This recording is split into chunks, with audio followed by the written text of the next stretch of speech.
In our final program of 2025, we're putting the magnifying glass on downtown Jacksonville. Who visits and what draws them to the center of the city?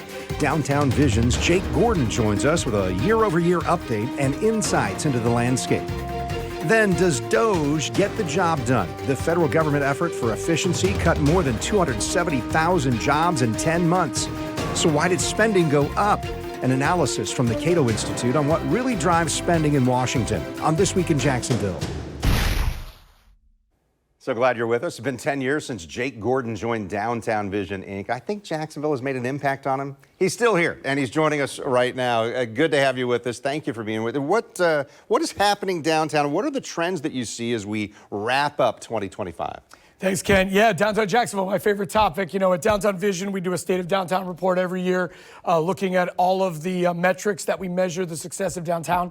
And you can find it at dtjax.com/reports. And really, you know, all of our metrics are up. I think, you know, the regular person of Jacksonville feels like they've heard it before. But the reality is, over the last decade, we've made a ton of progress in terms of investment into downtown in a number of areas.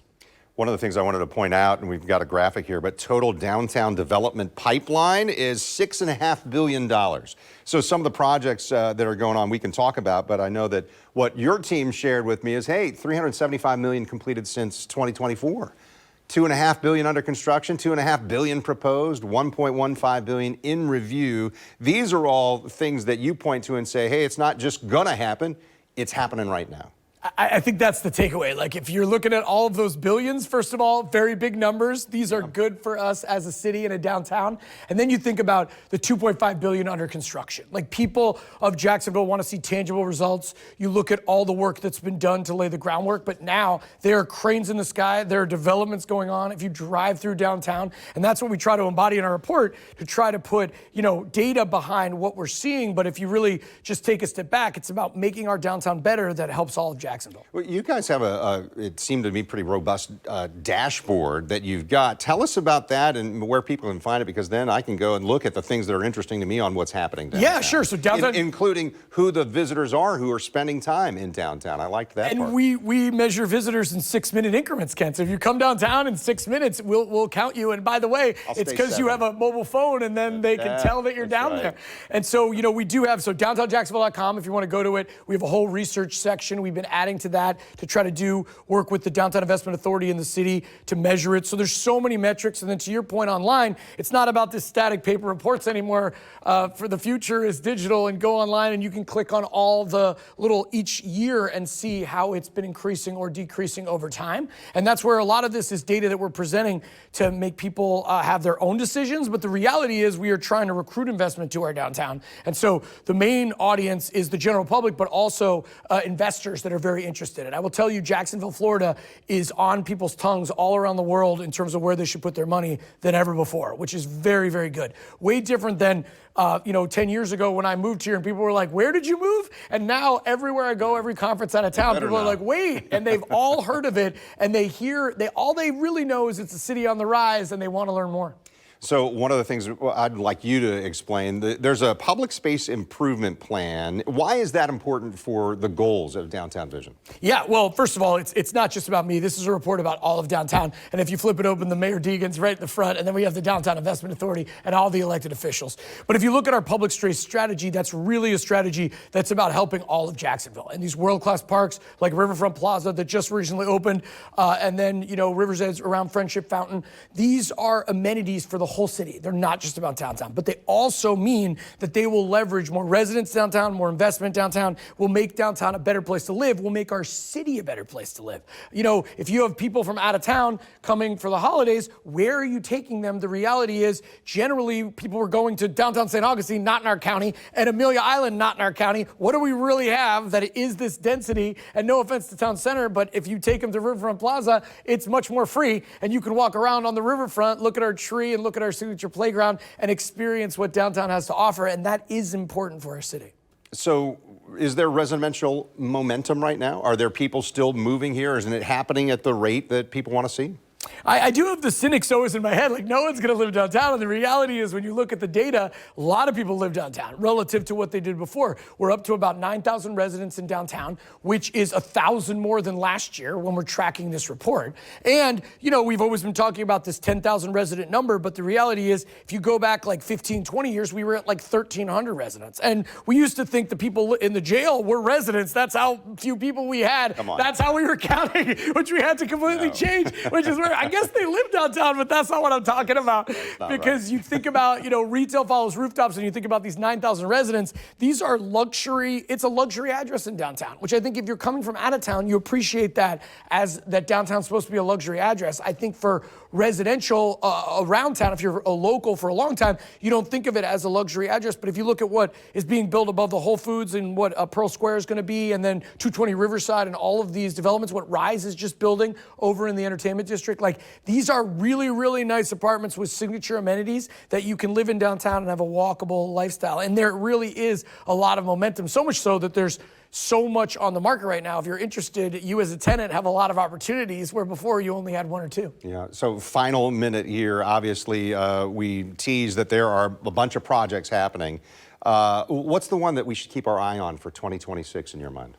You know, I love the Navi, which is autonomous transit by JTA. And you look at that. If you're judging the Navi on the ridership today, you're doing it wrong. You need to look in the future, and you need to look that we're building a better downtown for all of Jacksonville. And if you're going to be at the stadium in the future when the Jaguars win the Super Bowl, and you want to go to University of Florida and go back and forth on Bay Street, you're going to want a computer to drive you around. And I know my children will want that. So there are just so many projects. We appreciate people looking at the report, and thanks for having me on. Yeah, absolutely. Jake, I appreciate that. And if you didn't get enough of Jake Gordon right now, he's on our podcast this week in Jacksonville Business Edition. Thank you, Jake. Thank you.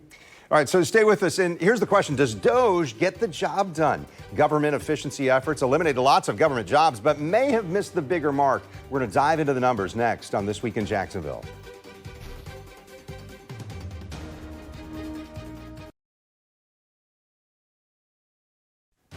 You're watching This Week in Jacksonville with Kent Justice. All right, the Department of Government Efficiency set a goal to cut $2 trillion in waste, fraud, and abuse. And instead, the federal government spent $7.6 trillion in the first 11 months of calendar year 2025. So that's approximately $248 billion more by September or November of 2025 compared to the same month in 2024. All right, the big deal here, the Cato Institute, a 40-year-old libertarian think tank in Washington, D.C., they've been doing research on this unprecedented federal workforce reduction by DOGE. And we are speaking now with Alex Narasta, who's talking about the numbers, big and small, and what they mean. And Alex, as we look at this, what's the broad picture here? Was DOGE effective in what they were trying to do?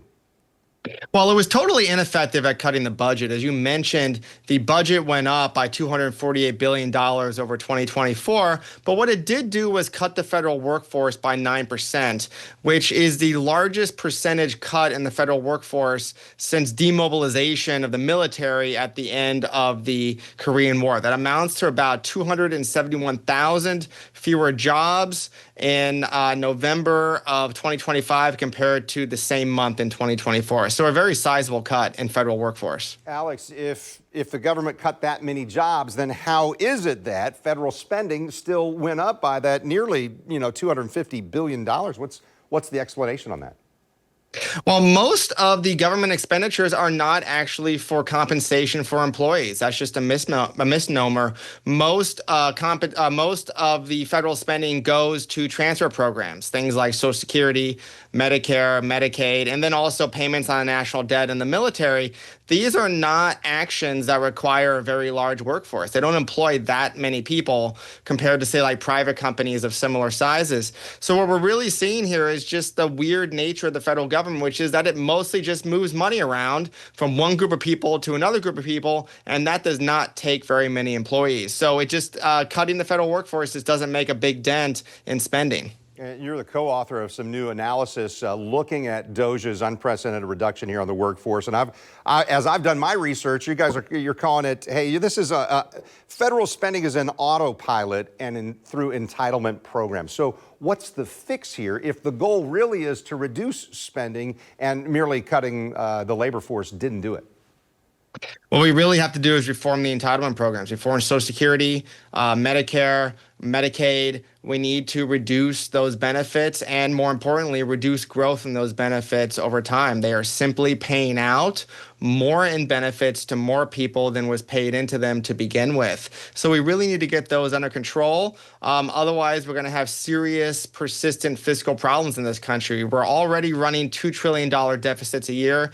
The debt to GDP ratio is 100%. This cannot continue. We need to reform these entitlement programs which drive federal spending and that are on autopilot. Alex, maybe go deeper. What are some of the changes that have to happen in order to reduce the spending?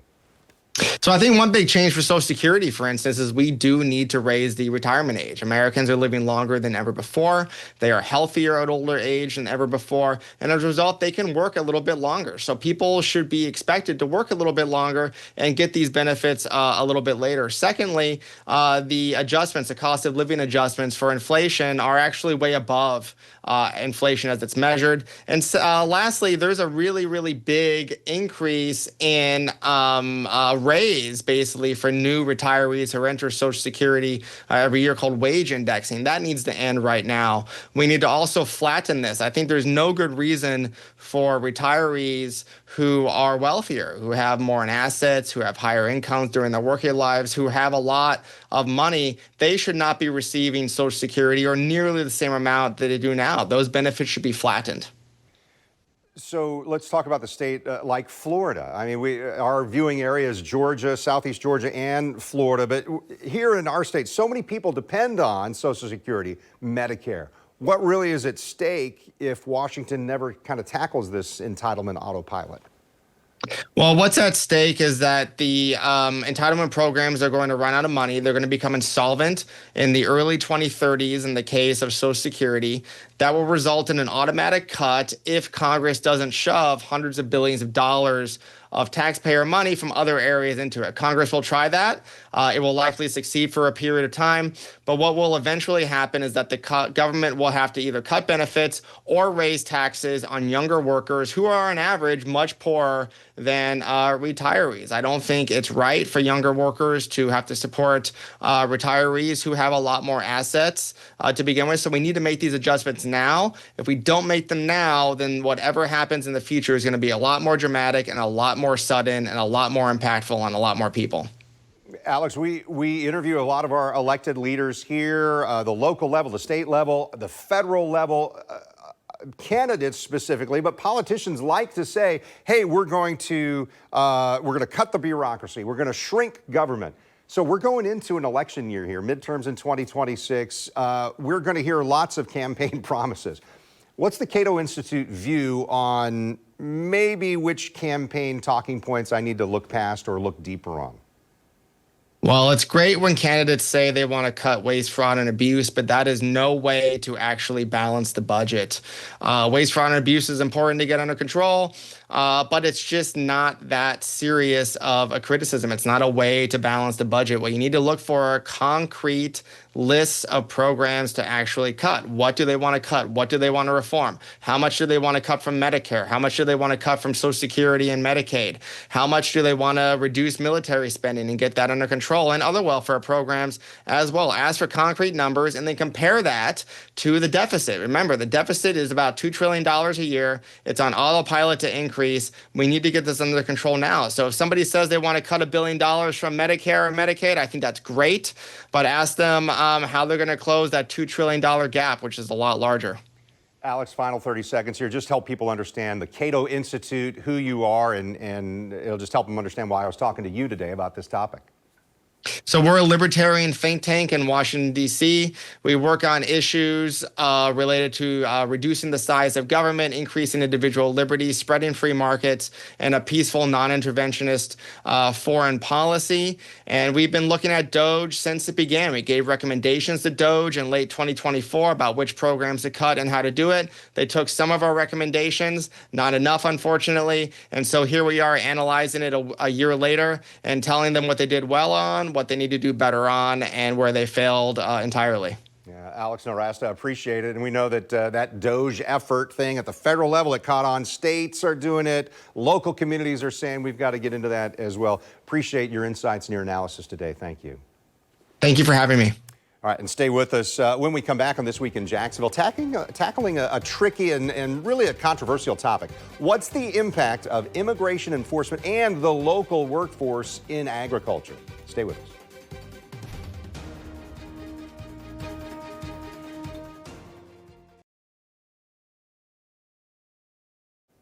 You're watching This Week in Jacksonville on Channel 4. Here we've been exploring possible immigration impacts for our local ag communities. A family farmer in Alachua County warns that delays in the H-2A visa program, a temporary agricultural workers program, those delays are putting millions of dollars in crops at risk. He says rising costs and a tight labor market threaten to make prices higher when it comes to getting cabbage to the produce section at your local grocery store. News4JAX anchor John Acebus went to that man's farm off County Road 239 to see how his crops are harvested and the changes he thinks really need to happen. This is $1 million crop and several acres wide. The people who are going to pick it, they're not here yet. And they ready to get here. They calling me what's going on, why, well, you know, they don't know. They're at their house in Mexico. What I want to demonstrate is what, if you were to ask me off the street to come do this. Yeah, let's get that right there. And you would have a box. I'd have a box, but I get in here, right in here? Yeah, well, you're gonna be up like this and you're gonna bend that cabbage over and get, and then cut it. All right, so you don't have the H-2A workers. Is it as easy as putting a big sign out there and saying, come work on my farm? No, you could put the sign, for one, many wouldn't show up. For two, the rest that got here that did showed up, after one box, 2 box, an hour, they're not gonna do it. This is hard work. This is hard work. We have hundreds of thousands of dollars. In my case, it's crept into the millions of dollars before I ever pick a cabbage. So those workers come through the H-2A visa program, and for Stephen, they were approved to be here on November 25th. That's what he tells me. But because there's a delay, they won't get as much time to work. What's the holdup, and where are they now? The delay, the government shutdown is what this particular year, other years can be other things, but this particular year, it's the shutdown. Local people, Americans aren't gonna do it. I'd be willing to say 90% of our produce, 95% of the produce in the grocery store shelf is picked by someone other than an American. What would you guess you lost if this didn't get done? If this didn't get done, I'll lose $1 million plus. What would happen to your business? I'm gonna quit. Stephen tells me right now he's got a handful of folks that he knows that are coming out and working, but the help is definitely needed. John Acebus, Channel 4, the local station. Thanks to John for that report. And the farmer there, Stephen Davis, says that rising costs for fuel, fertilizer, and labor, they're all squeezing farmers' margins even tighter this year. And if he has to pay workers more, those costs will be passed down to consumers. So when I spoke recently with Alex Noresta from the Cato Institute, I asked him about this topic. Immigration is one of the most beneficial economic activities around. We have workers coming to this country who want to work, Americans who want to buy their labor. Immigrants are more likely to work in general. They're more likely to start businesses. They're more likely to patent at every single level. That farmer that you mentioned, he is not only going to suffer himself, but the lost production is going to raise prices for Americans on those foodstuffs. Nobody benefits. Nobody benefits from keeping willing workers away from people who want to hire them. Those cabbages, those fruits and vegetables, they're not going to get picked. That farmer is not going to be able to afford to pick them out of the ground. The only other option he is going to have is to let them rot in the ground. That is your choice. Do we hire foreign workers to help out with these jobs, or do we let these crops and other economic activities go undone? I, myself, do not want to live in a poorer country, so I vote for allowing more workers to come here and to contribute. Would it surprise you at all that that farmer says if he doesn't get the workers, if he loses his crops and the $1 million investment, he said he's done, he's not going to do it anymore? Oh, I'm not surprised at all. I mean, if it weren't for immigration coming into this country, agriculture as an industry would change dramatically. It would basically shift only to those crops that can be harvested mechanically. And you would see a radical reduction in crops, especially fruits and vegetables, that need to be harvested by hand. Yeah, I grew up in Southern California, in Ventura County. It was the strawberry capital of the world when I was young. I'm not sure if it is anymore, but I remember in high school, running in the fields for PE, seeing those people working hard, almost all of them from Mexico, working long hours, producing excellent food and vegetables, and making on average 3 to 4 times what they would have made in their home countries to put food on our table. Everybody won by that. Everybody was better off by that. But now we have Immigration and Customs Enforcement. We have our federal government focused on stopping those mutually beneficial voluntary economic exchanges for no good reason. By all means, let's deport violent and property criminals. Let's support national security threats. Let's deport people who have serious contagious diseases, right? Let's do that. But let's not deport the people who are working. Let's not deport the people who have families. Let's not deport the people here who contribute and are trying to become Americans just like all of our ancestors did. All right, that's it for this time. But next time, Clay County State Representative Sam Garrison plans to join us. He's future Speaker of the House in Florida.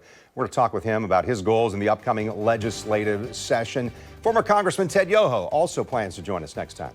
And don't forget to check out This Week in Jacksonville Business Edition. This episode of our podcast, we dive deeper into that first topic today, downtown. We're going to be talking with Jake Gordon. You're going to find new episodes every Thursday at 9 a.m. You'll find it right now on News4JAX Plus under the channel This Week in Jacksonville. You'll also find This Week in Jacksonville Business Edition available wherever you find your podcasts, like Apple, Spotify, or YouTube.